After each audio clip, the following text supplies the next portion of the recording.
You can say I am blind, foolish, or even mentally disabled to throw away the beautiful diamond spoon I was born with.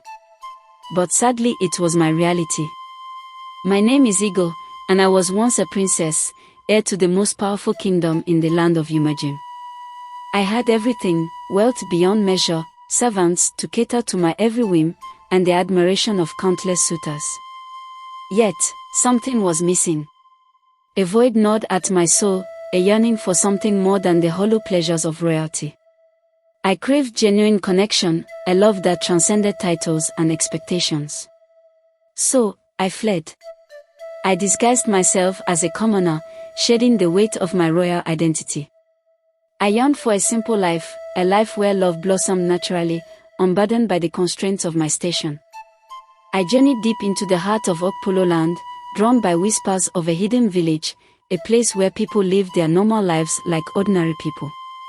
The journey was arduous. I endured scorching sun, torrential rains, and the ever-present threat of wild animals. But I persevered, driven by an unwavering belief that I would find what I sought. Finally, I stumbled upon the village, up the greenish hills of Umudam. It was a sight to behold, simple mud huts, vibrant with colorful flowers, and the rhythmic sounds of drums and laughter filling the air. I was welcomed with open arms initially. The villagers, though wary of strangers, were intrigued by my tales of the outside world. I, in turn, was captivated by their way of life.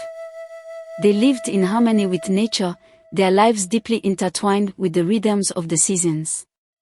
I learned their customs, their language, their intricate dance steps. I felt a sense of belonging I had never known before. Then, I met him.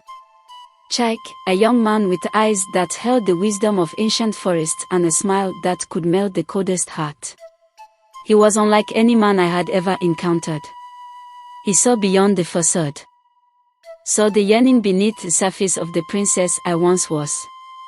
He saw Eagle, the woman, and he loved her. Our love blossomed, a vibrant flower blooming amidst the lush greenery of the village. I felt truly alive, cherished for who I was, not for my title. I helped the villagers with their harvest, learned the art of weaving, and shared stories of the world beyond their small community. I thought I had finally found my heaven, a place where I could be truly happy.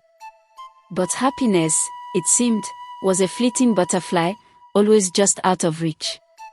My past, like a shadow, clung to me. Whispers of my royal lineage began to circulate, fueled by my unusual knowledge and the occasional slip of my refined manners. The villagers, initially welcoming, grew suspicious. They saw me as a threat, a disruptor of their peaceful existence. My relationship with Chaik suffered. The villagers, wary of my influence on him, tried to keep us apart. Chaik, torn between his love for me and his loyalty to his people, became increasingly distant. The joy I had found in the village began to fade, replaced by a gnawing sense of isolation and loneliness. Desperate to prove myself, to show them I was not a threat, I made a series of ill-fated decisions. I tried to introduce improvements to the village, based on the practices I had witnessed in my kingdom.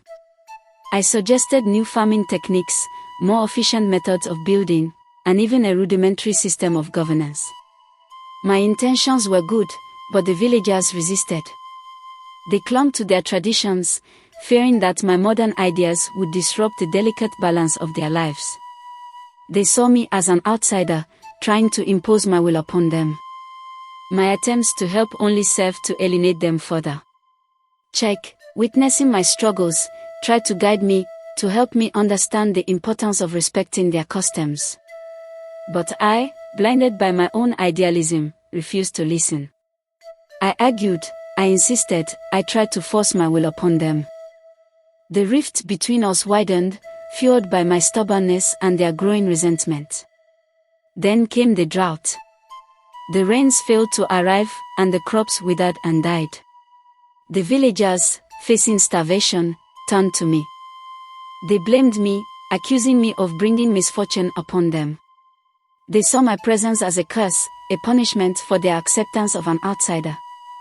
Chaik, desperate to protect me, tried to shield me from their anger. But the villagers were relentless. They accused him of being under my spell, of betraying his people for a stranger. The pressure mounted, and Chike, torn between his love for me and his duty to his people, made a heartbreaking choice. He renounced me. He publicly declared that my presence in the village was a mistake, that I was a source of misfortune. He turned his back on me, his eyes filled with a pain that mirrored my own. I was heartbroken, shattered. My dream of finding love and happiness had been shattered, leaving me adrift in a sea of despair. I fled the village, my heart heavy with grief and regret. I wandered aimlessly, lost and alone. The scent of decay, a constant reminder of my failures, clung to me. I had come seeking love, but I had found only heartbreak and despair. I had made countless mistakes, fueled by my own arrogance and idealism. I had underestimated the value of their traditions, the strength of their community bonds. I had tried to impose my own will upon them, ignoring their needs and their fears. Now, I was left with nothing but the echoes of my failures. The vibrant dreams I had once cherished had been reduced to ashes. I was a princess no more, nor was I a simple villager. I was a stranger, adrift in a world that no longer recognized me. The scent of decay intensified, the flies buzzing louder, their incessant humming a cruel mockery of my shattered dreams. I had run away from the gilded cage of royalty, only to find myself trapped in a far worse predicament, a cage of my own making. After leaving the village, I wandered for many days, feeling lost and confused. I stumbled upon a small market in a nearby town. I voluntarily helped a widow out in selling her mangoes. After selling, I told her my story and she took me in. One day, while browsing through the colorful stalls, I noticed a young man named Joshua. He was unlike anyone I had ever met before. He was quiet and observant, a stark contrast to the boisterous villagers I had left behind. Intrigued by his quiet demeanor, I began to strike up a conversation. I learned that Joshua was a devout Christian, attending church every Sunday. He was a bit shy at first, but my infectious laughter and genuine curiosity soon warmed him up. We spent the afternoon talking about our lives, our dreams, and the world around us. Despite my own struggles, I found myself drawn to Joshua's quiet strength and unwavering faith. I felt a sense of peace and tranquility in his presence, a feeling I had long forgotten. Over the next few weeks, our friendship blossomed. I would visit the market regularly, eager to spend time with Joshua. We would walk through the lush green fields, share stories under the starry night sky, and discuss our hopes and fears. Joshua, in turn, found himself drawn to my vibrant spirit and my unconventional views on life. He began to question his own beliefs, his world expanding beyond the confines of his religious teachings. He was captivated by my stories of the outside world, my tales of distant lands and exotic cultures. He felt a sense of freedom he had never known before, a freedom to explore his own thoughts and feelings without the constraints of strict religious dogma. However, as our friendship deepened, so did the line between platonic affection and romantic attraction. We spent more time together, our touches lingering a little longer, our conversations becoming more intimate. One evening, under the moonlight, our emotions overflowed. We succumbed to our desires. Caught up in the whirlwind of emotions, I did not realize the gravity of our actions. Joshua, lost in the intoxicating haze of his newfound freedom, also failed to consider the consequences. Weeks later, I discovered I was pregnant. The news struck me like a thunderbolt. Fear and uncertainty washed over me. I thought of Joshua, of his family, of the life that awaited me. I sought out Joshua, intending to tell him the news. However, upon arriving at his home, I was met with a cold reception.